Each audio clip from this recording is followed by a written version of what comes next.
ทักทายกันย่ำแล้งพี่น้องคำแล้วจังค่อยได้ขึ้นอีกโอ้ย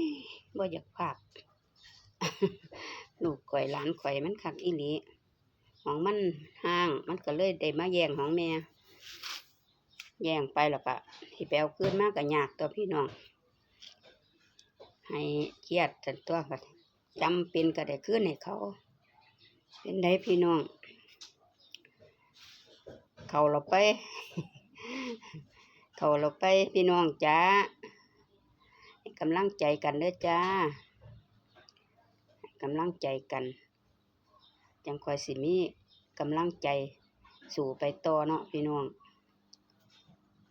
ก้อยก็สิสู้คือกันล่ะว่าสิเลิกหลายเที่ยแล้วล่ะ